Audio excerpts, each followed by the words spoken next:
Friends ನಮಸ್ಕಾರ. ನಾನು ನಿಮ್ಮ ಪ್ರೀತಿಯ ಮಾಳಿಂಗರಾಯ ರಾಯಚೂರು.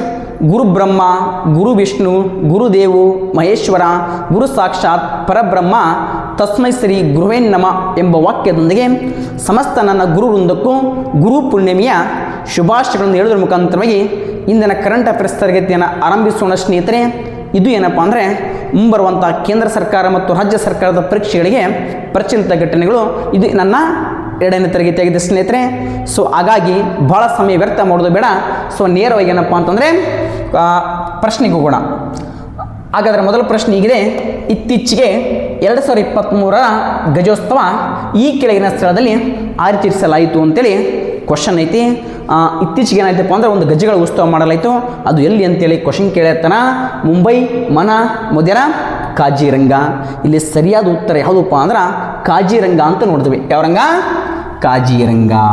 ಎಲ್ಲಿ ಕಂಡು ಬರುತ್ತಪ್ಪ ಅಂದ್ರೆ ಅಸ್ಸಾಮಲ್ಲಿ ಕಂಡು ಬರುತ್ತಾ. ಓಕೆ, ಹಾಗಾದ್ರೆ ಈ ಸಲ ಏನಪ್ಪ ಅಂದ್ರೆ ಗಜೋತ್ಸವ ಏನೈತಪ್ಪ ಅಂದರೆ ಅಸ್ಸಾಂ. ಹಾಗಾದರೆ ಸರ ಮೊದೆರಾ ಅಂತ ಇದು ಏನು ಇಂಪಾರ್ಟೆಂಟ್ ಸರ? Very important. ಇದು ಗುಜರಾತಲ್ಲಿ ಕಂಡು ಬರ್ತಾ. ಮೊದೆರಾ ಎಂಬುದು ಯಾವ ರಾಜ್ಯದಲ್ಲಿ ಕಂಡು ಬರ್ತಾ? ಗುಜರಾತಲ್ಲಿ ಕಂಡು ಬರ್ತಾ. ಸರ್ ಏನು ರೀ ಇಂಪಾರ್ಟೆಂಟು?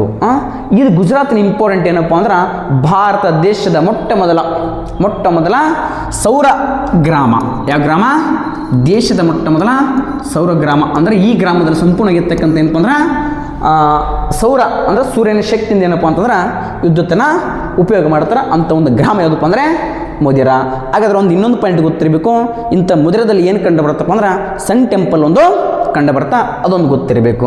ಸರ್ ಮನ ಅಂತ ಬರುತ್ತೆ. ಏನು ಸರ್ ಮನ ಎಂಬುದು ಏನಪ್ಪ ಅಂದ್ರೆ ಭಾರತದ ಮೊದಲ ಹಳ್ಳಿ ಅಂತ ಕರಿತೀವಿ. ದೇಶದ ಮೊಟ್ಟ ಮೊದಲ ಹಳ್ಳಿ ಯಾವುದಪ್ಪ ಅಂತಂದ್ರೆ ದೇಶದ ಮೊಟ್ಟ ಮೊದಲ ವಿಲೇಜ್ ಯಾವುದಪ್ಪ ಅಂದ್ರೆ ಮನ ಅಂತ ಕರಿತೀವಿ. ಹಾಗಾದ್ರೆ ಇತ್ತೀಚೆಗೆ ಭಾರತ ಮತ್ತು ಚೀನಾ ಮಧ್ಯದಲ್ಲಿ ಏನಪ್ಪ ಅಂದ್ರೆ ಸಂಘರ್ಷ ಆರಂಭವಾಗಿರ್ತಕ್ಕಂಥ ಸಂದರ್ಭದಲ್ಲಿ ಚೀನಾ ಗಡಿಯಲ್ಲಿ ಒಂದು ಹಳ್ಳಿ ಬರ್ತಾ. ಯಾವುದಪ್ಪ ಅಂದರೆ ಮನ ಅಂತ ಬರ್ತಾ. ಆ ಮನಕ್ಕೆ ನಾವು ಏನಂತ ಕರಿತೀವಿ ಅಂದರೆ ಭಾರತ ದೇಶದ ಮೊಟ್ಟ ಮೊದಲ ಹಳ್ಳಿ ಅಂತೇಳಿ ನಮ್ಮ ನರೇಂದ್ರ ಮೋದಿಜಿಯವರು ಕರೆದ್ರು. ಆಯಿತಾ? ಹಾಗಾದರೆ ಮನ ಎಲ್ಲಿ ಕಂಡು ಬರ್ತಾ ಅಂತೇಳಿ ಭಾರತದ ಯಾವ ರಾಜ್ಯ ಅಥವಾ ಯಾವ ಕೇಂದ್ರಾಡಳಿತ ಪ್ರದೇಶದಲ್ಲಿ ಕಂಡು ಬರ್ತಾ ಅಂತೇಳಿ ಕಮೆಂಟ್ ಬಾಕ್ಸಲ್ಲಿ ಕಮೆಂಟ್ ಮಾಡ್ತೀರಲ್ಲ. ಎಸ್. ಹಾಗಾದರೆ ಮುಂಬೈ ಅಂತ ಕಂಡು ಬರ್ತಾ. ಸರ್ ಮುಂಬೈ ಏನು ರೀ ಇಂಪಾರ್ಟೆಂಟು? ಮುಂಬೈ ಏನಪ್ಪ ಅಂದ್ರೆ ಭಾರತದ ಹಣಕಾಸಿನ ಆರ್ಥಿಕ ರಾಜಧಾನಿ ಅಂತ ಕರಿತೀವಿ. ಯಾಕಪ್ಪ ಅಂದರೆ ರಿಸರ್ವ್ ಬ್ಯಾಂಕ್ ಆಫ್ ಇಂಡಿಯಾ ಬಹುತೇಕ ಬ್ಯಾಂಕ್ಗಳ ಕೇಂದ್ರ ಕಚೇರಿ ಯಾವುದಪ್ಪ ಅಂದರೆ ಮುಂಬೈ. ಇದರ ಜೊತೆಗೆ ಏನಪ್ಪ ಅಂತಂದ್ರೆ ಮಹಾರಾಷ್ಟ್ರದ ರಾಜಧಾನಿ ಕೂಡ ಹೌದು. ಇನ್ನೊಂದು ಪಾಯಿಂಟ್ ಗೊತ್ತಿರಬೇಕು. ವಿಶ್ವದಲ್ಲಿ ಏನಪ್ಪ ಅಂದ್ರೆ ವೃಕ್ಷ ನಗರದಲ್ಲಿ ಏನಪ್ಪ ಅಂದ್ರೆ ಮುಂಬೈ ಆಯ್ಕೆಯಾಗೈತಿ. ವೃಕ್ಷ ನಗರ ಯಾವ ನಗರ? Very important. ವಿಶ್ವದ ಒಂದಿಷ್ಟು ನಗರವನ್ನು ಏನಂತ ಮಾಡ್ತಾರಪ್ಪ ಅಂದರೆ ವೃಕ್ಷ ನಗರ ಅಂತೇಳಿ ನೇಮಕ ಮಾಡ್ತಾರೆ. ಅಂತ ವೃಕ್ಷ ನಗರದಲ್ಲಿ ಏನಪ್ಪ ಅಂದ್ರೆ ಸ್ಥಾನ ಪಡೆತಕ್ಕಂಥ ಭಾರತದ ಒಂದು ನಗರ ಯಾವುದಪ್ಪ ಅಂತಂದರೆ ಮುಂಬೈ ವೃಕ್ಷ ನಗರ. ಮನ ಭಾರತದ ಮೊದಲ ಹಳ್ಳಿ. ಮೊದೆರಾ ದೇಶದ ಮೊಟ್ಟ ಮೊದಲ ಸೌರ ಗ್ರಾಮ. ಅದೇ ಥರನಾಗಿ ಕಾಜಿರಂಗದಲ್ಲಿ ಏನೈತಪ್ಪ ಅಂತಂದರೆ ಏನೈತ್ರಿ? ಗಜೋತ್ಸವ. ಓಕೆನಾ? ಹಾಗಾದ್ರೆ ಒಂಚೂರು ಏನಪ್ಪ ಅಂದ್ರೆ ಗಜೋತ್ಸವ ಬಗ್ಗೆ ನಾವು ನೋಡ್ಕೊಂಡು ಬಿಡೋಣ. ಯಾವ ಉತ್ಸವ? ಗಜೋತ್ಸವ ಅಂತ ಹೇಳಕೈತಿ. ಎಲ್ಲಿ ಆಗೈತಿಪ್ಪ ಅಂತಂದ್ರೆ ಕಾಜಿರಂಗ. ಹಾಗಾದ್ರೆ ಸರ್ ಕಾಜಿರಂಗ ಒಂದು ನ್ಯಾಷನಲ್ ಪಾರ್ಕ್. ಕಾಜಿರಂಗ ಒಂದು ಏನಪ್ಪ ಅಂದ್ರೆ ಒಂದು ರಾಷ್ಟ್ರೀಯ ಉದ್ಯಾನವನ. ಎಲ್ಲಿ ಕಂಡು ಬರುತ್ತಪ್ಪ ಅಂದರೆ ಅಸ್ಸಾಮಿನ ಕಾಜಿರಂಗ. Very important. ಈ ಅಸ್ಸಾಮಿನ ಕಾಜಿರಂಗದಲ್ಲಿ ಏನಪ್ಪ ಅಂತಂದ್ರೆ ಇತ್ತೀಚೆಗೆ ಏನು ಮಾಡಿದರು? ಗಜೋತ್ಸವ ಮಾಡಿದರು. ಸರ್ ಗಜೋತ್ಸವ ಯಾಕೆ ಮಾಡಿದರು? ಒಂದು ಇಂಪಾರ್ಟೆಂಟ್ ಗೊತ್ತಿರಬೇಕು ಸ್ನೇಹಿತರೆ. 1997ರಾಗ 1997ರಾಗ ಒಂದು ಯೋಜನೆ ಬರ್ತಾ. ಯಾವ ಯೋಜನೆ ಅಂದ್ರೆ ಆನೆ ಯೋಜನೆ. ಆನೆ ಯೋಜನೆ ಅಂತ ಕರಿತೀವಿ. ಆನೆ ಯೋಜನೆ. ಪ್ರಾಜೆಕ್ಟ್ ಎಲಿಫೆಂಟ ಅಂತ ಕರಿತೀವಿ. ಪ್ರಾಜೆಕ್ಟ್ ಎಲಿಫೆಂಟ. ಆನೆ ಯೋಜನೆ ಜಾರಿಗೆ ಬಂದದ್ದು ಯಾವಪ್ಪ ಅಂದ್ರೆ 1997ರಾಗ ಬಂತು. ಈ 1997ರಿಂದ 2022ಕ್ಕೆ ಏನಾಯ್ತಪ್ಪ ಅಂದ್ರೆ ಈ ಆನೆ ಯೋಜನೆ ಬಂದು 30 ವರ್ಷವಾಯಿತು. ಎಷ್ಟು ವರ್ಷವಾಯಿತು? ಈ ಆನೆ ಯೋಜನೆ ಬಂದು ಎಷ್ಟು ವರ್ಷ ಆಯ್ತಪ್ಪ ಅಂದರೆ 30 ವರ್ಷವಾಯಿತು. ಈ 30 ವರ್ಷದ ಸವಿ ನೆನಪಿಗಾಗಿ ಅಸ್ಸಾಂ ರಾಜ್ಯದ ಈ ಕಾಜಿರಂಗದಲ್ಲಿ ಏನಪ್ಪ ಅಂದ್ರೆ ನಮ್ಮ ರಾಷ್ಟ್ರಪತಿಗಳು ಯಾರಪ್ಪ ಅಂದರೆ ದ್ರೌಪದಿ ಮುರ್ಮು ಅಂತ ಬರ್ತಾರೆ. ದ್ರೌಪದಿ ಮುರ್ಮು. ಇವ್ರು ಏನು ಮಾಡ್ತಾರಪ್ಪ ಅಂದ್ರೆ ಈ ಗಜೋತ್ಸವ ಇರ್ತಕ್ಕಂಥ ಈ ಕಾರ್ಯಕ್ರಮನ ಏನು ಮಾಡ್ತಾರೆ? ಉದ್ಘಾಟನೆ ಮಾಡುತ್ತಾರೆ. ಅರ್ಥ ಆಯ್ತಲ್ಲ? ಹಾಗಾದರೆ ಇನ್ನೊಂದು ಪಾಯಿಂಟ್ ಗೊತ್ತಿರಬೇಕು. ದೇಶದಲ್ಲಿ ಅತಿ ಹೆಚ್ಚು ಆನೆಗಳು ಹೊಂದಿರುವಂಥ ರಾಜ್ಯ ಯಾವುದಪ್ಪ ಅಂದರೆ ನಮ್ಮ ಕರ್ನಾಟಕ. ದೇಶದಲ್ಲಿ ಅತಿ ಹೆಚ್ಚು ಆನೆಗಳನ್ನು ಹೊಂದಿರತಕ್ಕಂಥ ರಾಜ್ಯ ಯಾವುದಪ್ಪ ಅಂದರೆ ನಮ್ಮ ಕರ್ನಾಟಕ ಅಂತ ಕರಿತೀವಿ. ಎಷ್ಟಪ್ಪ ಅಂದರೆ 6395 ಆನೆಗಳು ನಮ್ಮ ಕರ್ನಾಟಕ ರಾಜ್ಯದಲ್ಲಿ ಕಂಡು ಬರ್ತವೆ. ಹಾಗಾದರೆ ಪ್ರತಿ ವರ್ಷ ಆಗಸ್ಟ್ 12 ನಾವು ಏನಂತ ಮಾಡ್ತೀವಿ ಅಂದರೆ ಆನೆಗಳ ದಿನ ಅಂತ ಆಚರಣೆ ಮಾಡ್ತೀವಿ. ಆನೆಗಳ ದಿನ ಅಂತೇಳಿ ಆಚರಣೆ ಮಾಡ್ತೀವಿ. ಸೊ ಇನ್ನೊಂದು ಗೊತ್ತಿರಬೇಕು, ಆನೆಗಳಿಗೆ ಸಂಬಂಧಪಟ್ಟಿರ್ತಕ್ಕಂಥ ಉತ್ಸವ ಮಾಡ್ತಾರೆ ಜೈಪುರ ಉತ್ಸವ ಅಂತ. ಯಾವ ಉತ್ಸವ? ಸೊ ಆನೆಗಳ ಉತ್ಸವ ಅಂತೇಳಿ ಪ್ರತಿ ವರ್ಷ ಮಾಡ್ತಾರೆ. ಆನೆಗಳ ಉತ್ಸವ ಎಲ್ಲಿ ಮಾಡ್ತಾರೆ ಸರ್? ಗಜೋತ್ಸವ ಅಂತಂದ್ರೆ ಕೇಳು, ಇದು ಒಂದೇ ಬಾರಿ 30 ವರ್ಷದ ಸವಿ ನೆನಪಿಗೆ ಅಸ್ಸಾಂನಲ್ಲಿ ಮಾಡಿದ್ರೆ. ಇನ್ನು ಬರ್ತಾ ಆನೆಗಳ ಉತ್ಸವ ಪ್ರತಿ ವರ್ಷ ಸೊ ರಾಜಸ್ಥಾನದ ಜೈಪುರದಲ್ಲಿ ಏನು ಮಾಡ್ತಾರಪ್ಪ ಅಂದ್ರೆ ಆನೆಗಳ ಉತ್ಸವವನ್ನು ಮಾಡುತ್ತಾರೆ. ಓಕೆನಾ? ಸೊ ಇಷ್ಟೇನಪ್ಪ ಅಂದ್ರೆ ಮೊದಲ ಪ್ರಶ್ನೆಗೆ ಸಂಬಂಧಪಟ್ಟಿರ್ತಕ್ಕಂಥ ಇನ್ಫಾರ್ಮೇಷನ್. ಸೊ ಇದಾದ ನಂತರ ಏನಪ್ಪ ಅಂದ್ರೆ ಸೊ ಈಗೇನು ಮಾಡೋಣ್ರಿ, ಮುಂದಿನ ಪ್ರಶ್ನೆಗೆ ಹೋಗೋಣ ಸ್ನೇಹಿತರೆ.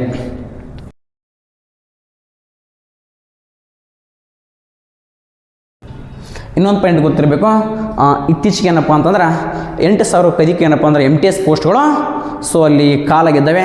ಸೊ ಈ ಕಾರಣಕ್ಕಾಗಿ ಏನಪ್ಪ ಅಂದರೆ ಸೊ ಮುಂದಿನ ತಿಂಗಳಿಂದ ಏನಪ್ಪ ಅಂದ್ರೆ ನಮ್ಮ KCC ಕರ್ನಾಟಕ ಕೋಚಿಂಗ್ ಸೆಂಟ್ರಲ್ ಅಡಿಯಲ್ಲಿ ಏನಪ್ಪ ಅಂತಂದರೆ ಸೊ ತರಗತಿಗಳು ಆರಂಭ. ಈಗಾಗಲೇ ಏನಪ್ಪ ಅಂದ್ರೆ ಅಡ್ಮಿಷನ್ಗಳು ಪ್ರಾರಂಭವಾಗಿದ್ದಾವೆ.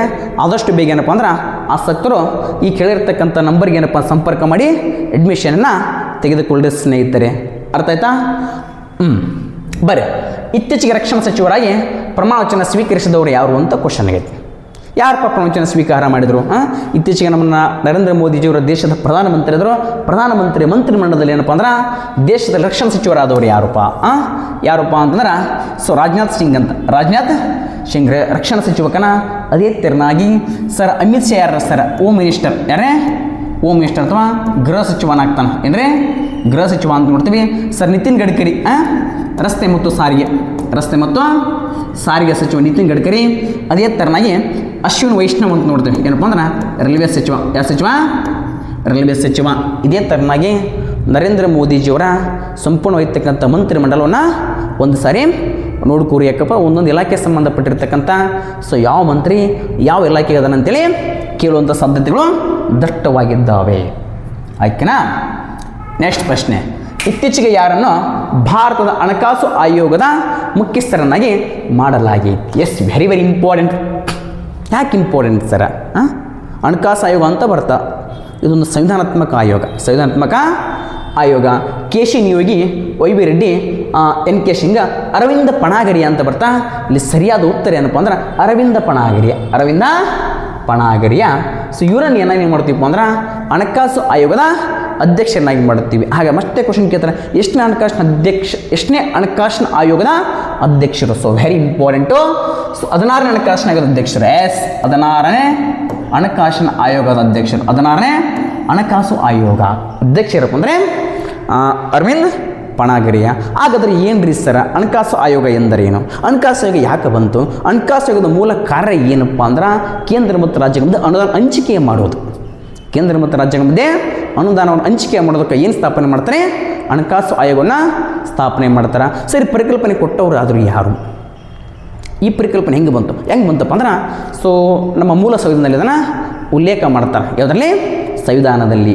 ಹಾಗಾದರೆ ಸರ್ ಸಂವಿಧಾನದಲ್ಲಿ ಏನಪ್ಪ ಅಂದ್ರೆ ಈ ಹಣಕಾಸು ಆಯೋಗಕ್ಕೆ ಸಂಬಂಧಪಟ್ಟಿರ್ತಕ್ಕಂಥ ಮಾಹಿತಿ ಏನ್ರಿ ಸರ್? ಅಂದರೆ ಹಣಕಾಸು ಆಯೋಗ, ಫೈನಾನ್ಸ್ ಕಮಿಷನ್ ಅಂತೇಳಿ ಕರಿತೀವಿ. ಇದು ಒಂದು ಏನಪ್ಪ ಅಂದರೆ ಹಣಕಾಸು ಆಯೋಗ. ಇದೊಂದು ಸಂವಿಧಾನಾತ್ಮಕ ಆಯೋಗ. ಸರ್ ಸಂವಿಧಾನಾತ್ಮಕ ಆಯೋಗ ಅಂದರೆ ಸಂವಿಧಾನಾತ್ಮಕ ಆಯೋಗ ಅಂದ್ರೆ ಇದಕ್ಕೆ ಸಂಬಂಧಪಟ್ಟಿರ್ತಕ್ಕಂಥ ಒಂದು ವಿಧಿ ಸಂವಿಧಾನದಲ್ಲಿ ಇರಬೇಕು. ಅದಕ್ಕೆ ಏನಂತ ಕರಿತೀವಿ? ಸಂವಿಧಾನಾತ್ಮಕ ಆಯೋಗ ಅಂತ ಕರಿತೀವಿ. ಹಾಗಾದರೆ ಸರ್ ಸಂವಿಧಾನ ಎಷ್ಟು ವಿಧಿ ಸರ್? ಇದು ವಿಧಿ ಏನಪ್ಪ ಅಂದ್ರೆ 280 ಅಂತ. 200 ಭಾಳ ಸಲ ಕ್ವಶನ್ ಕೇಳೇನೆ. ಹಣಕಾಸು ಆಯೋಗಕ್ಕೆ ಸಂಬಂಧಪಟ್ಟಿರ್ತಕ್ಕಂಥ ಆರ್ಟಿಕಲ್ ಯಾವುದು ಅಂತ ಕ್ವಶನ್ ಕೇಳ್ತಿರ್ತಾನೆ. 280 ಇದು ಏನಪ್ಪ ಅಂದ್ರೆ ಇದಕ್ಕೆ ಸಂಬಂಧಪಟ್ಟಿರ್ತಕ್ಕಂಥ ಆರ್ಟಿಕಲ್. ಹಾಗಾದರೆ ಸರ್ ಯಾವಾಗ ಸ್ಥಾಪನೆ ಮಾಡಲಾಯಿತು? 1951 ಏನು ಮಾಡ್ತಾರೆ? ಸ್ಥಾಪನೆ ಮಾಡ್ತಾರೆ. ಹಾಗಾದರೆ ಸರ್ ಸ್ಥಾಪನೆ ಮಾಡಿರ್ತಕ್ಕಂಥ ಸಂದರ್ಭದೊಳಗೆ ಮೊದಲ ಅಧ್ಯಕ್ಷರು ಯಾರು ಅಂತ ಕ್ವಶನ್ ಕೇಳ್ತಾನೆ. KC ನಿಯೋಗಿ ಅಂತ ಬರ್ತಾನೆ. KC so very important.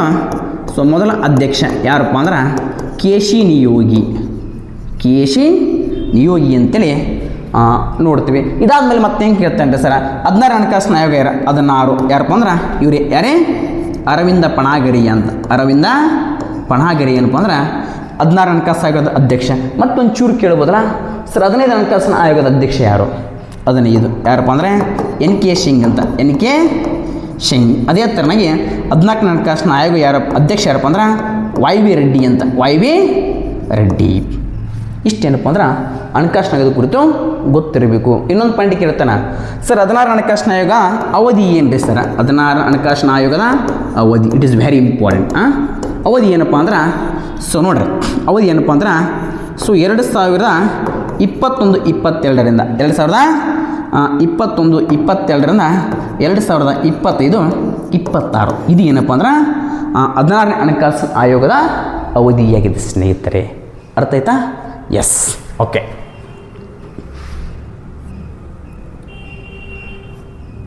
S, ಮುಂದಿನ ಪ್ರಶ್ನೆ. ಇತ್ತೀಚೆಗೆ ಮೇಜರ್ ಧ್ಯಾನ್ ಚಂದ್ ಪ್ರಶಸ್ತಿಯನ್ನು ಈ ಕೆಳಗಿನ ಯಾರಿಗೆ ನೀಡಲಾಯಿತು? ಭಾರತ ದೇಶದಲ್ಲಿ ಕ್ರೀಡಾ ಸ್ಪೋರ್ಟ್ಸ್ ಕ್ಷೇತ್ರದಲ್ಲಿ ಏನಪ್ಪ ಅಂದ್ರೆ ಅತ್ಯುನ್ನತ ಪ್ರಶಸ್ತಿ ಯಾವುದಪ್ಪ ಅಂದ್ರೆ ಅದುವೇ ಮೇಜರ್ ಧ್ಯಾನ್ ಚಂದ್ ಪ್ರಶಸ್ತಿ. ಇದಕ್ಕೇನಾಗಬೇಕಿತ್ತಪ್ಪ ಅಂದ್ರೆ ಮೇಜರ್ ಧ್ಯಾನ್ ಚಂದ್ ಜೊತೆಗೆ ಒಂದು ಪದ ಸೇರಿಸ್ಬೇಕಿತ್ತು, ಖೇಲ್ ರತ್ನ ಅಂತ ಸೇರಿಸ್ಬೇಕಿತ್ತು. ಮೇಜರ್ ಧ್ಯಾನ್ ಚಂದ್ ಪ್ರಶಸ್ತಿ ಬೇರೆಯೇ, ಖೇಲ್ ರತ್ನ ಪ್ರಶಸ್ತಿ ಬೇರೆ. ಓಕೆ, ಸೊ ಇಲ್ಲಿ ಒಂದು ಪಾಯಿಂಟ್ ಆ್ಯಡ್ ಮಾಡಬೇಕಿತ್ತು. ಏನಪ್ಪ ಅಂದ್ರೆ ಖೇಲ್ ರತ್ನ. ಯಾವ ರತ್ನ? ಖೇಲ್ ರತ್ನ. ಒಂಚೂರು ನಿಮ್ಗೆ ಮೇಜರ್ ಖೇಲ್ ರತ್ನ, ಧ್ಯಾನ್ ಚಂದ್ ಖೇಲ್ ರತ್ನ ಅಂದರೆ ಒಂಚೂರು ನಿಮ್ಗೆ ಅರ್ಥ ಆಗಲಿಕ್ಕಿಲ್ಲ. ಸೊ ರಾಜೀವ್ ಗಾಂಧಿ ಖೇಲ್ ರತ್ನ ಸಡನ್ಲಿ ಅರ್ಥ ಆಗಿಬಿಡುತ್ತಲ್ಲ, ಅದೇ ಪ್ರಶಸ್ತಿ ಇದು. ರಾಜೀವ್ ಗಾಂಧಿ ಖೇಲ್ ರತ್ನ ಅಂತ ಪ್ರಶಸ್ತಿ ಇತ್ತು. ನಂತರ ನರೇಂದ್ರ ಮೋದಿಜಿಯವರು ಬಂದಮೇಲೆ ಆ ರಾಜೀವ್ ಗಾಂಧಿಯವರ ಹೆಸರನ್ನು ಪಾಪ ತೆಗೆದುಹಾಕಿಬಿಟ್ರು. ಇರಲಿ, ಓಕೆನಾ. ಖೇಲ್ ರತ್ನ ಅವಾರ್ಡ್ ಅಂತ ಕರಿತೀವಿ. ಸೊ ಯಾವ್ರಿ ಖೇಲ್ ರತ್ನ ಅವಾರ್ಡ್ ಪಡೆದವ್ರು ಯಾರು ಅಂತ ಕ್ವಶನ್ ಕೇಳತ್ತಾನ. ಸೊ ವಿಶ್ವನಾಥ್ ಆನಂದ್, ಮನ್ಪ್ರೀತ್ ಸಿಂಗ್, ಶರತ್ ಕಮಲ್, ಚಿರಾಗ್ ಶೆಟ್ಟಿ ಮತ್ತು ಸಾತ್ವಿಕ್ ಸಾಯಿರಾಜ್ ರಾಂಕಿರೆ. ಇಲ್ಲಿ ಸರಿಯಾದ ಉತ್ತರ ಯಾರಪ್ಪ ಅಂದ್ರೆ ಇತ್ತೀಚೆಗೆ ಅಂದ್ರೆ ಸೊ ಚಿರಾಗ್ ಶೆಟ್ಟಿ ಮತ್ತು ಸಾತ್ವಿಕ್ ಸಾಯಿರಾಜ್ ರಾಂಕಿರೆ ಎಂಬಿರ್ತಕ್ಕಂಥ ಇಬ್ಬರಿಗೆ ಏನಪ್ಪ ಅಂದ್ರೆ ಈ ಸಲದ ದೇಶದ ಅತ್ಯುನ್ನತ ಪ್ರಶಸ್ತಿ ಆಗಿರ್ತಕ್ಕಂಥ ಕ್ರೀಡಾ ಕ್ಷೇತ್ರ ಅತ್ಯುನ್ನತ ಪ್ರಶಸ್ತಿ ಆಗಿರ್ತಕ್ಕಂಥ ಮೇಜರ್ ಧ್ಯಾನ್ ಚಂದ್ ಪ್ರಶಸ್ತಿ ಏನಪ್ಪ ಅಂದ್ರೆ ನೀಡಲಾಗ್ತದ. ಅರ್ಥ ಆಯ್ತಾ? ಹಾಗಾದ್ರೆ ಸರ್ ಒಂಚೂರು ಗೊತ್ತಿರಬೇಕು ಸರ್ ಖೇಲ್ ರತ್ನ ಪ್ರಶಸ್ತಿ ಬಗ್ಗೆ ಏನು ರೀ ಸರ್? ಮೇಜರ್ ಧ್ಯಾನ್ ಚಂದ ಖೇಲ್ ರತ್ನ ಪ್ರಶಸ್ತಿ ಏನಪ್ಪ? So very important. 1990-91 ಸ್ಥಾಪನೆ ಮಾಡ್ತಾರೆ. 1991-92 ಏನಪ್ಪ ಅಂದ್ರೆ ಸ್ಥಾಪನೆ ಮಾಡ್ತಾರೆ. ಸ್ಥಾಪನೆ ಮಾಡಿದ ತಕ್ಷಣ ಏನಪ್ಪ ಅಂದ್ರೆ ಮೊದಲ ವಿಜೇತರು ಯಾರಪ್ಪ ಅಂದ್ರೆ ವೆರಿ ಇಂಪಾರ್ಟೆಂಟು ಚೆಸ್ ಕ್ರೀಡೆ. ಯಾವ ಕ್ರೀಡೆ? ಚೆಸ್ ಕ್ರೀಡೆಯ ವಿಶ್ವನಾಥ ಆನಂದ ಅಂತ ಬರ್ತಾನೆ.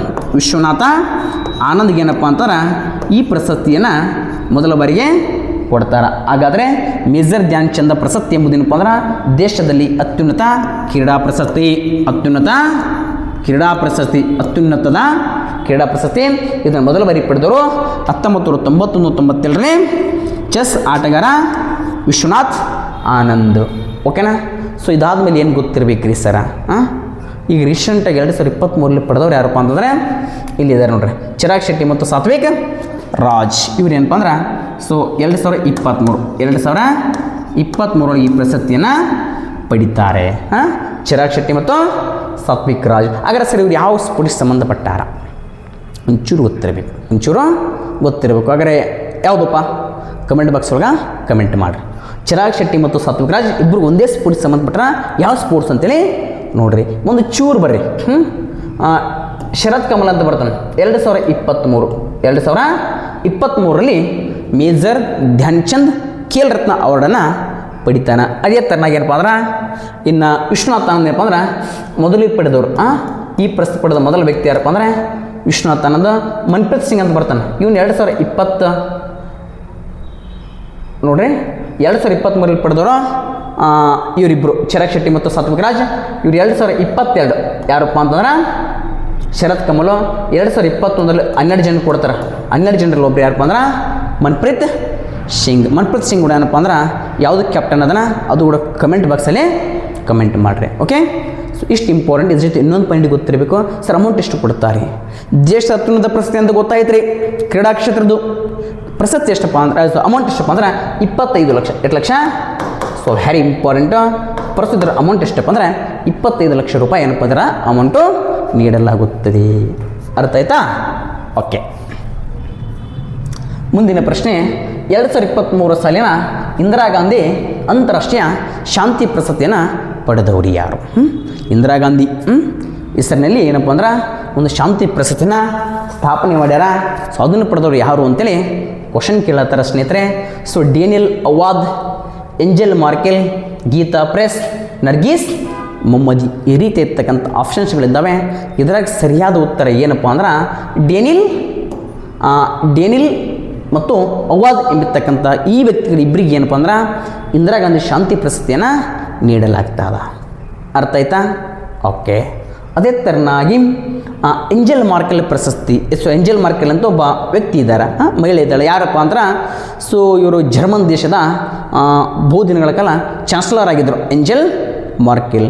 ಸೊ ಏಂಜೆಲ್ ಮಾರ್ಕೆಲ್ಗೆ ಏನಪ್ಪ ಅಂದ್ರೆ ಇತ್ತೀಚೆಗೆ ರೀಸೆಂಟಾಗಿ ಏನಪ್ಪ ಅಂದ್ರೆ ನಾವೊಂದು ಪ್ರಶಸ್ತಿ ಕೊಡ್ತೀವಿ. ಯಾವುದಪ್ಪ ಅಂದ್ರೆ ಅಂತಾರಾಷ್ಟ್ರೀಯ ಮಟ್ಟದ ಯುನೆಸ್ಕೋ ಶಾಂತಿ ಪ್ರಶಸ್ತಿ ಅಂತ. ಏಂಜೆಲ್ ಮಾರ್ಕೆಲ್ ಪ್ರಶಸ್ತಿ ಯಾವುದಪ್ಪ ಅಂದರೆ ಅಂತಾರಾಷ್ಟ್ರೀಯ ಯುನೆಸ್ಕೋ ಶಾಂತಿ ಪ್ರಶಸ್ತಿ ಅಂತ. ಯುನೆಸ್ಕೋ ಶಾಂತಿ ಪ್ರಶಸ್ತಿಯನ್ನು ಪ್ರದಾನ ಮಾಡ್ತೀವಿ. ಯುನೆಸ್ಕೋ ಶಾಂತಿ ಪ್ರಶಸ್ತಿ ಪಡೆದವ್ರು ಯಾರಪ್ಪ ಅಂದರೆ ಏಂಜೆಲ್ ಮಾರ್ಕೆಲ್. ಅದೇ ಥರ ಸರ್ ಗೀತಾ ಪ್ರೆಸ್ ಅಂತ ಇದೆ ಸರ್, ಇವ್ರು ಏನು ಪಡಿತಾರೆ? ಇವ್ರದ್ದು ಇಂಪಾರ್ಟೆಂಟು ಏನು, 2021ರಲ್ಲಿ ಗಾಂಧಿ ಶಾಂತಿ ಪ್ರಶಸ್ತಿ, ಮಹಾತ್ಮ ಗಾಂಧಿ ಶಾಂತಿ ಪ್ರಶಸ್ತಿ ಪಡಿತಾರೆ. ಗಾಂಧಿ ಪ್ರಶಸ್ತಿ ಅರ್ಥತಾ ನೋಡ್ರಿ. ಗೀತಾ ಪ್ರೆಸ್ ಅಪ್ಪ ಅಂದ್ರೆ 2021 ಗಾಂಧಿ ಶಾಂತಿ ಪ್ರಶಸ್ತಿ. ಅದೇ ಥರನಾಗಿ ನೋಡ್ರಿ ನರ್ಗೀಸ್ ಮೊಹಮ್ಮದಿ ಅಂತ ಬರ್ತಾರೆ, Nargis Mohammadi. So very important.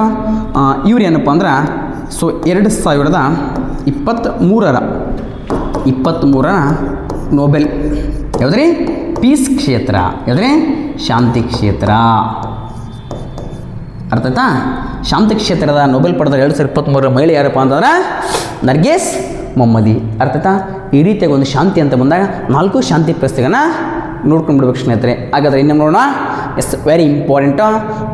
2023ರಲ್ಲಿ ಇಂದಿರಾ ಗಾಂಧಿ ಶಾಂತಿ ಪ್ರಶಸ್ತಿ ಪಡೆದವರು ಯಾರಪ್ಪ ಅಂತಂದರೆ ಡೇನಿಯಲ್ ಮತ್ತು ಅವಾದ್ ಅಂತೇಳಿ ನೋಡ್ತೀವಿ.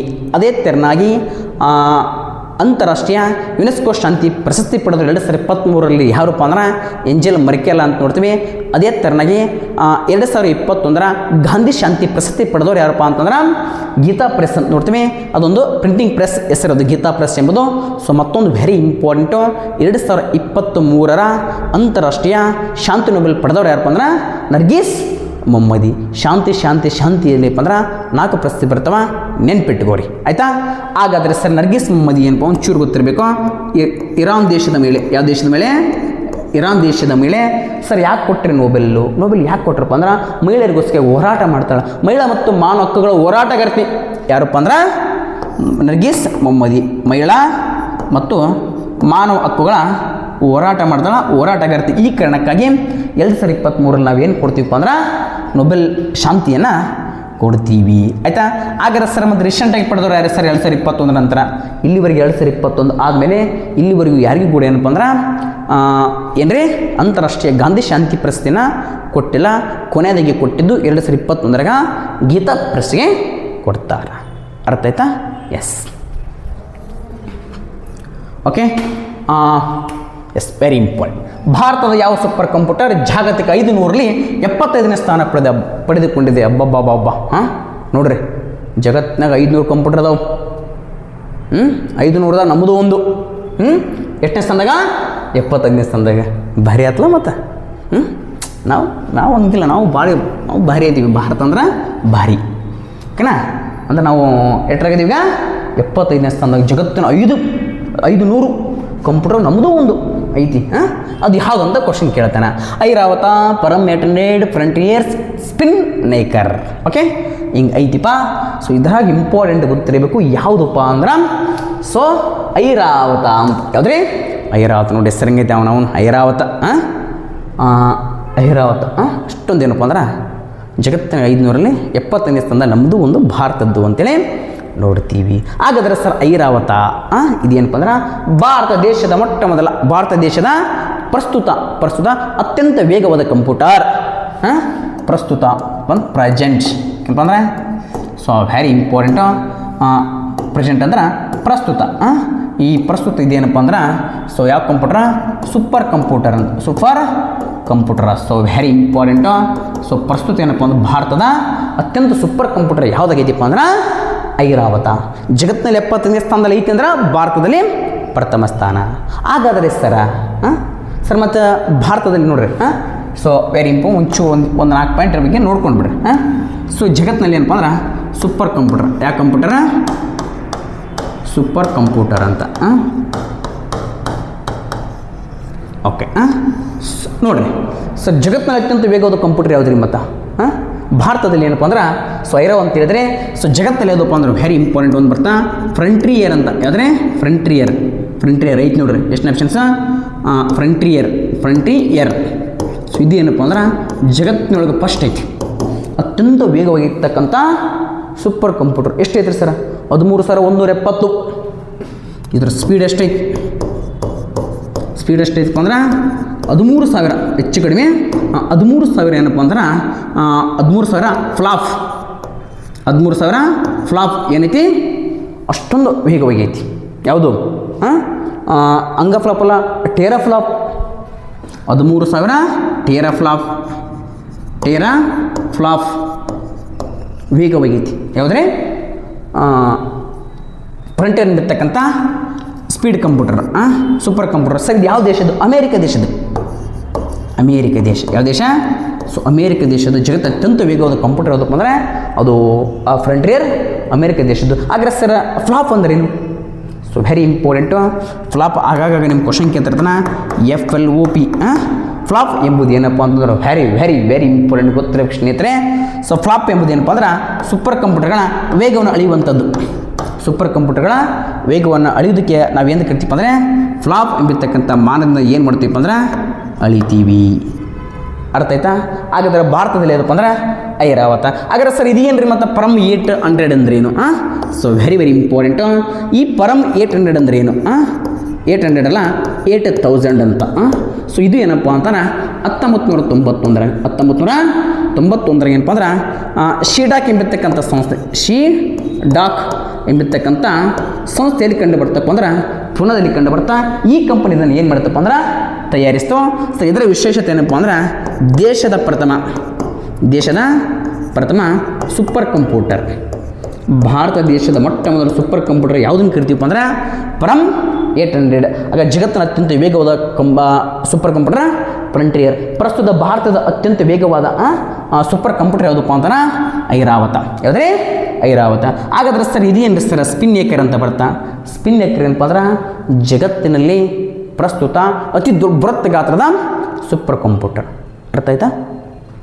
ಇದೇನಪ್ಪ ಅಂದ್ರೆ ಸ್ಪಿನ್ ಏಕರ್ ವಿಶೇಷತೆ ಏನಪ್ಪ ಅಂದ್ರೆ ಬೃಹತ್ ಗಾತ್ರ, ಜಗತ್ತಿನಲ್ಲಿ ಅತಿ ದೊಡ್ಡದ ಬೃಹತ್ ಗಾತ್ರ ಸೂಪರ್ ಕಂಪ್ಯೂಟರ್ ಅಂತಲೇ ಕರಿತೀವಿ.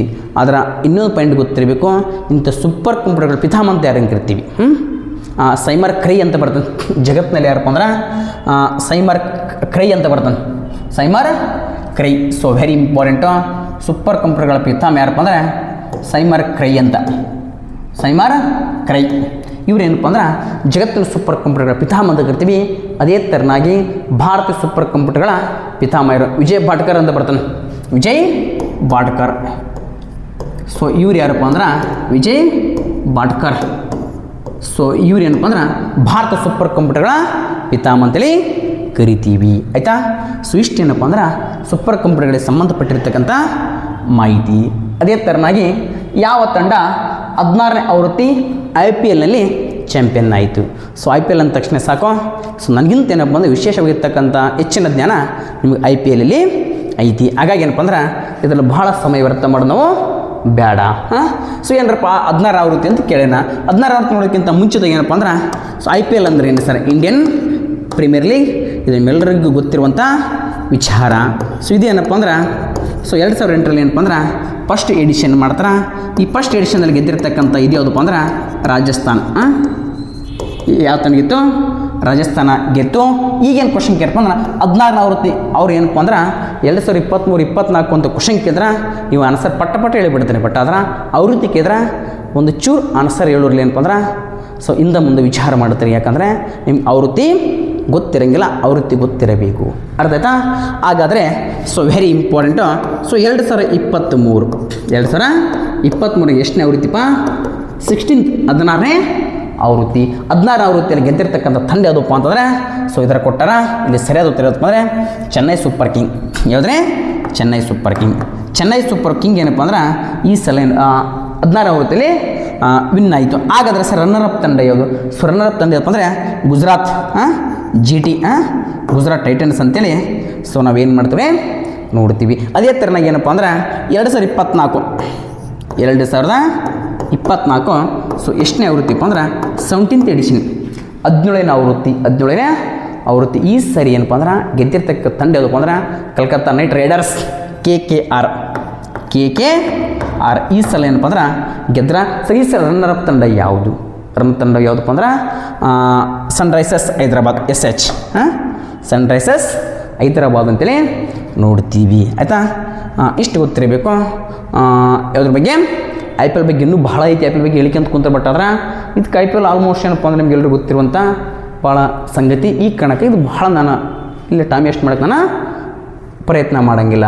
ಇದಾದ ತಕ್ಷಣ ಒಂದು ಪಾಯಿಂಟ್ ಗೊತ್ತಿರಬೇಕು. ಸರ್ ಅತಿ ಹೆಚ್ಚು ಗೆದ್ದಿರ್ತಕ್ಕಂಥ ತಂಡ ಯಾವುದು? ಒಂದು ಏನಪ್ಪ ಅಂದ್ರೆ CSK ಅಂತ. ಯಾವುದ್ರೆ? CSK. ಇನ್ನೊಂದು ಏನಪ್ಪ ಅಂದ್ರೆ MI ಮುಂಬೈ ಇಂಡಿಯನ್ಸ್ ಅಂತ. ಓಕೆ, ಸೊ ಇವೆರಡು ಏನಪ್ಪ ಅಂದ್ರೆ ತಲಾ 5 ಬಾರಿ ಗೆದ್ದವು. ಎಷ್ಟು ಬಾರಿ ಗೆದ್ದವ? ತಲಾ 5 ಬಾರಿ ಏನಪ್ಪ ಅಂದ್ರೆ ಸೊ ಗೆದ್ದವ. ಅತಿ ಹೆಚ್ಚು ಗೆದ್ದಿರ್ತಕ್ಕಂಥ ತಂಡ ಯಾವುದಪ್ಪ ಅಂದ್ರೆ CSK ಮತ್ತು ಮುಂಬೈ ಇಂಡಿಯನ್ಸ್. ಸೊ ನಮ್ಮ RCB ಏನಪ್ಪ ಅಂದ್ರೆ ಅದು ಕೂಡ ಭಾಳ ಸಲ ಗೆದ್ದು ಬಿಟ್ಟೈತಿ. ಅದು ನಮಗೇನಪ್ಪ ಅಂದ್ರೆ ಕಪ್ 2 ಸಲ ಬಂದೈತಿ ಅಂತೇಳಿ ಅದು ನಮ್ಮ ಲೆಕ್ಕನ ಶೇಲ್ದಾಗಿಬಿಟ್ಟದ. ನೆಕ್ಸ್ಟ್, ಈ ಕೆಳಗಿನಲ್ಲಿ ಯಾವ ಸ್ಥಳದಲ್ಲಿ ಇಸ್ರೋ ತನ್ನ 2ನೇ ಲಾಂಚ್ ಪ್ಯಾಡನ್ನು ಉದ್ಘಾಟಿಸಲಾಯಿತು ಅಂತೇಳಿ ಕ್ವಶನ್ ಕೇಳ್ಯಾರ. So very important. Andhra Pradesh, Orissa, Karnataka, Tamil Nadu. Okay, ಎಷ್ಟು ಚಂದ ಆನ್ಸರ್ ಇದೆ ನೋಡಿರಿ. ಆಂಧ್ರ, ಒರಿಸ್ಸಾ, ಕರ್ನಾಟಕ, ತಮಿಳುನಾಡು 4 ಇಸ್ರೋಕ್ಕೆ ಸಂಬಂಧಪಟ್ಟ. ಹಿಂಗಪ್ಪ ನೋಡೋಣ ಯಾವುದಪ್ಪ ಅಂದ್ರೆ ಪ್ರಸ್ತುತ ತಮಿಳುನಾಡು ಒಳಗಪ್ಪ ಅಂದ್ರೆ ಕುಲಶೇಖರ ಪಟ್ಟಣದಲ್ಲಿ ಏನಪ್ಪ ಅಂದ್ರೆ ಸೊ ಇಸ್ರೋ ತನ್ನ 4ನೇ ಉಡಾವಣಾ ಕೇಂದ್ರವನ್ನು ಏನು ಮಾಡ್ತಿ ಚಾಲೂ ಮಾಡೈತಿ. ಯಾವುದ್ರಿ? ಇಸ್ರೋ. ಹಾಗಾದ್ರೆ ಸರ್ ಇಸ್ರೋ ಅದು ಯಾವುದಪ್ಪ ಅಂದ್ರೆ ತಮಿಳುನಾಡಿನಲ್ಲಿ ಯಾವುದ್ರಿ? ಕುಲಶೇಖರ ಪಟ್ಟಣದಲ್ಲಿ. So very important. ಯಾವ ಪಟ್ಟಣ? ಕುಲಶೇಖರ ಪಟ್ಟಣ ಅಂತ. ಕುಲಶೇಖರ ಪಟ್ಟಣದಲ್ಲಿ ಏನು ಮಾಡಿತಪ್ಪ ಅಂದ್ರೆ ಇಸ್ರೋ ತನ್ನ 2ನೇ ಲಾಂಚ್ ಪ್ಯಾಡ್. ಯಾವುದು 2ನೇ ಲಾಂಚ್ ಪ್ಯಾಡಪ್ಪ ಅಂದ್ರೆ ಉಪಗ್ರಹಗಳ 2ನೇ ಲಾಂಚ್ ಪ್ಯಾಡ್. ಉಪಗ್ರಹಗಳನ್ನು ಉಡಾವಣೆ ಮಾಡುವಂಥ 2ನೇ ಲಾಂಚ್ ಪ್ಯಾಡ್ ಆಗಿದೆ. ಅರ್ಥ ಆಯ್ತಾ? ಹಾಗಾದ್ರೆ ಒಂದು ಚೂರು ಏನಪ್ಪ ಅಂದ್ರೆ ಇಸ್ರೋ ಬಗ್ಗೆ ಒಂದು ಚೂರು ಮಾಹಿತಿ ಇರಬೇಕು ಸ್ನೇಹಿತರೆ. ಸರ್ ಇಸ್ರೋ ಅಂದ್ರೆ ಏನು ರೀ? ಇಂಡಿಯನ್ ಸ್ಪೇಸ್ ರಿಸರ್ಚ್ ಆರ್ಗನೈಜೇಷನ್ ಅಂತ. ಇಸ್ರೋ ಫುಲ್ ಫಾರ್ಮ್ ಆಗ ಕ್ವಶನ್ ಕೇಳ್ತಿರ್ತಾನೆ, ಗೊತ್ತಿರಬೇಕು. ಇಂಡಿಯನ್ ಸ್ಪೇಸ್ ರಿಸರ್ಚ್ ಆರ್ಗನೈಜೇಷನ್ ಅಂತೇಳಿ ನೋಡ್ತೀವಿ. ಇಂಥ ಇಸ್ರೋ ಏನಪ್ಪ ಅಂದ್ರೆ 1969 ಆಗಸ್ಟ್ 15ರಂದು ಏನಾಕೈತಿಪ್ಪ ಅಂದ್ರೆ ಸ್ಥಾಪನೆ ಆಕೈತಿ. ಕ್ವಶನ್ ಕೇಳ್ತಾರ, ಹಾಗಾದ್ರೆ ಕೇಂದ್ರ ಕಚೇರಿ ಎಲ್ಲಿ ಐತ್ರಿ ಸರ್? ಬೆಂಗಳೂರು. ನಮ್ಮ ಕರ್ನಾಟಕದ ರಾಜಧಾನಿ ಬೆಂಗಳೂರಲ್ಲಿ ಕೇಂದ್ರ ಕಚೇರಿ ಕಂಡು ಬರುತ್ತಾ. ಹಾಗಾದ್ರೆ ಸರ್ ಫೌಂಡರ್ ಯಾರು? ಸ್ಥಾಪಕರು ಯಾರು? ವಿಕ್ರಮ್ ಸಾರಾಭಾಯಿ ಅಂತ. ವಿಕ್ರಮ್ ಸಾರಾಭಾಯಿ ಎಂಬುದೇನಪ್ಪ ಅಂದ್ರೆ ಇದರ ಸಂಸ್ಥಾಪಕರು. ಹಾಗಾದ್ರೆ ಸರ್ ಮೊದಲು ಅಧ್ಯಕ್ಷರ್ಯಾರು? ಫಸ್ಟ್ ಅಧ್ಯಕ್ಷರ್ಯಾರು? ಇದರ ಮೊದಲು ಅಧ್ಯಕ್ಷರಪ್ಪ ಅಂದ್ರೆ ಇವ್ರಿ ವಿಕ್ರಮ್ ಸಾರಾಭಾಯಿ. ಹಾಗಾದ್ರೆ ಸರ್ 3ನೇ ಅಧ್ಯಕ್ಷರ್ಯಾರು? ಎಷ್ಟನೇದು? 3ನೇ ಅಧ್ಯಕ್ಷರಪ್ಪ ಅಂದ್ರೆ ಸೊ ಯಾರು? ಸತೀಶ್ ಧಮನ್ ಅಂತ ನೋಡ್ತೀವಿ. ಹಾಗಾದ್ರೆ ಸರ್ ಪ್ರಸ್ತುತ 11 ಮತ್ತು ಪ್ರಸ್ತುತ ಅಧ್ಯಕ್ಷರು ಯಾರ್ರೀ? ಯಾರಪ್ಪ ಅಂದ್ರೆ ಶ್ರೀಧರ ಸೋಮನಾಥನ್. ಪ್ರಸ್ತುತ ಯಾರಾದ್ರಪ್ಪ ಅಂದ್ರೆ ಶ್ರೀಧರ ಸೋಮನಾಥನ್. ಓಕೆನಾ? ಇಷ್ಟು ಪಾಯಿಂಟ್ ಏನಪ್ಪ ಅಂದ್ರೆ ನಿಮ್ಗೆ ಗೊತ್ತಿರಬೇಕು. ಓಕೆ, ಸೊ ಇದ್ರ ಜೊತೆ ಇನ್ನೊಂದು ಗೊತ್ತಿರಬೇಕು. ಹಾಗಾದರೆ ಸರ ಪ್ರಸ್ತುತ ಏನಪ್ಪ ಅಂದ್ರೆ ಸರ್ ಎಲ್ಲೆಲ್ಲಿ ಕಂಡು ಬರ್ತಾವ್ರಿ? ಇದು ಉಡಾವಣಾ ಕೇಂದ್ರಗಳು. ಆ ಉಡಾವಣಾ ಕೇಂದ್ರಗಳು ಯಾವ ಕೇಂದ್ರಗಳು? ಉಡಾವಣಾ ಸ್ಪೇಸ್ ಸೆಂಟರ್ ಅಂತಂಗೆ ಉಡಾವಣಾ ಕೇಂದ್ರಗಳು. ಎಸ್ ನೋಡಿ ಸ್ನೇಹಿತರೆ, so very important. So first ಒಂದು ನೋಡ್ತೀವಿ ಎಲ್ಲಿಪ್ಪ ಅಂದ್ರೆ ಸೊ ವಿಕ್ರಮ್ ಸಾರಾಭಾಯಿ ಅಂತ. ವಿಕ್ರಮ್ ಸಾರಾಭಾಯಿ ಉಡಾವಣಾ ಕೇಂದ್ರ ಎಲ್ಲಿಪ್ಪ ಅಂದ್ರೆ ತುಂಬ ತುಂಬ ಯಾವ ರಾಜ್ಯಪ್ಪ ಅಂದ್ರೆ ಕೇರಳ ರಾಜ್ಯ. ಯಾವ ರಾಜ್ಯದಲ್ಲಿ ಕಂಡು ಬರ್ತಾ? ಕೇರಳ ರಾಜ್ಯದಲ್ಲಿ ಕಂಡು ಬರ್ತಾ. ಸೊ ಇದು ಏನಪ್ಪ ಅಂದ್ರೆ 1963 ಸ್ಥಾಪನೆ ಆಯಿತು. 1963 ಅದೇ ಥರ ಎರಡನೇದು ವೆರಿ ಇಂಪಾರ್ಟೆಂಟ್ ಸ್ನೇಹಿತರೆ, 1969 ಸ್ಥಾಪನೆ ಆಯಿತು. ಸತೀಶ್ ಧಮನ್ ಉಡಾವಣಾ ಕೇಂದ್ರ ಶ್ರೀಹರಿಕೋಟ. ಸೊ ಯಾವ ರಾಜ್ಯಪ್ಪ ಅಂದ್ರೆ ಆಂಧ್ರ ಪ್ರದೇಶ ಅಂತ. ಯಾವ ಪ್ರದೇಶ? ಆಂಧ್ರ ಪ್ರದೇಶ. ಸೊ ಇದಾದಮೇಲೆ ಮತ್ತೊಂದು ಕಂಡು ಬರುತ್ತೆ ಸ್ನೇಹಿತರೆ, very important, Abdul Kalam space centre ಎಲ್ಲಿಪ್ಪ ಅಂದ್ರೆ ವಿಲ್ಲರ್ ದ್ವೀಪ. ಯಾವ ದ್ವೀಪ? ವಿಲ್ಲರ್ ದ್ವೀಪ. ಯಾವ ರಾಜ್ಯಪ್ಪ ಅಂದ್ರೆ ಒಡಿಸ್ಸಾ ಅಂತ. ಯಾವ ರಾಜ್ಯ? ಒಡಿಸ್ಸಾ. ಅರ್ಥ ಆಯ್ತಲ್ಲ? ಸೊ ಇವು ಮೂರು ಏನಪ್ಪ ಅಂತಂದ್ರೆ ಇಸ್ರೋಕ್ಕೆ ಸಂಬಂಧಪಟ್ಟಿರ್ತಕ್ಕಂಥ ಸೊ ಏನಿದ್ವು ಉಡಾವಣಾ ಕೇಂದ್ರಗಳಿದ್ದು. ಯಾವ್ರೆ? ವಿಕ್ರಮ್ ಸಾರಾಭಾಯಿ ಮತ್ತು ಯಾವುದ್ರೆ ಒಂದು ವಿಕ್ರಮ್ ಸಾರಾಭಾಯಿ ಎಲ್ಲಿ? ಕೇರಳದಾಗ. ಸತೀಶ್ ಧಮನ್ ಎಲ್ಲಿಪ್ಪ ಅಂದ್ರೆ ಆಂಧ್ರದೊಳಗೆ. ಅಬ್ದುಲ್ ಕಲಾಂ ಎಲ್ಲಿಪ್ಪ ಅಂದ್ರೆ ಸೊ ವೆರಿ ಇಂಪಾರ್ಟೆಂಟು ಒರಿಸ್ಸಾದೊಳಗೆ. ಅದೇ ಥರ ಏನಪ್ಪ ಅಂದ್ರೆ ಈಗ 4ನೇದು ಮಾಡ್ಯಾರ. ಎಲ್ಲಿಪ್ಪ ಅಂತಂದ್ರೆ ಕುಲಶೇಖರ ಪಟ್ಟಣ ಅಂತ. ಕುಲಶೇಖರ